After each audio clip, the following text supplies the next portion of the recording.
All right, Chris, we're going to replace this attic fan because the motor is all burned up. So let's do this first, P. Yeah. Let's make sure the power is off, which it is. Yeah. We have power off. We've already verified that with our non-contact voltage tester. Yeah. Let's open up the 2 wire nuts that are coming out of the thermostat. All right. Okay, open those 2 wire nuts up. Yes. Yeah, so what we have here, guys, is we've got a feed wire in coming out to this switch, and it's labeled fan, and it comes around and feeds that thermostat and then the actual housing in an attic.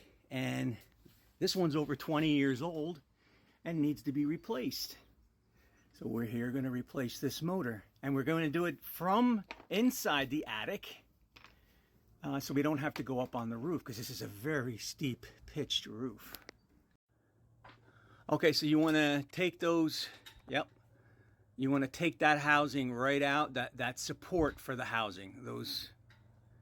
All right, here's my wrench. He's up pretty high inside this attic. What? All right, so here's the motor. This costs $61 in Home Depot. That's the replacement motor. And we'll end up taking the old motor down, taking the actual blade off, and then reattaching it to this. And we'd be good to go. You know, attic fans are so important, man. They save your roof. They save your air conditioning bill. Make sure your attic fans are working. Nah. So, yeah, that goes on, and then you just tighten it. This is the old, right? Yeah. You got to take this flex off of this, and you're going to reuse that flex. Yeah. And yeah, you're going to tighten that up. Put it up on those brackets. Perfect. Okay, guys, another tip, right? So if you look at these motors, you can tell that these are 120 volt single phase. How can you tell by just looking at it? By this capacitor right here.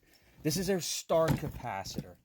So all 120 volt single phase squirrel cage motors will have a capacitor. So if you're looking at like a garage door opener in a commercial environment and you don't know if it's 3-phase or single phase, you'll see like a bubble over the cover. If you see like a bubble, that's the capacitor. That's just a little tip. So here's the new one, and here's the capacitor in here. So what the capacitor does, it acts like a battery. So the capacitor will actually charge up, and then when the, let me explain this right. So you have your single phase, okay? So during as the increase of cycle, that also charges up this capacitor. And then on the discharge of the sine wave, this capacitor will fire. So it'll charge, discharge, 60 times a second, and it will be out of phase from the original 120 volt cycle. And that will add. So this, instead of being 120, might be 190 because of this capacitor. I hope that doesn't confuse everybody. But it basically kind of cheats the single phase into multi-phase just to start this up. Once this thing gets momentum and starts, then that's why this doesn't have a run capacitor like an air conditioning. You notice in an air conditioning, there'll be a capacitor that has run and start. This is just to start. Okay, so we got the new motor in, and now I'm going to put the whip in. Now the whip is a little long, so I just kind of cracked it open, and I'm just going to cut the remaining with my dikes, put it in, attach it, and we're going to check for any vibrations. A lot of times these blades will, like I can feel it right there hitting, so you got to make sure we clear that before we turn it on, which I'm going to do right now. Okay, we got it smoothly operated. Now we can adjust the thermostat. So if I turn it counterclockwise, that's cooler that would go on, and as I turn it clockwise, it's warmer to go on. Now, it's still April here. It's really not that hot up here, so I don't need the fan running right now.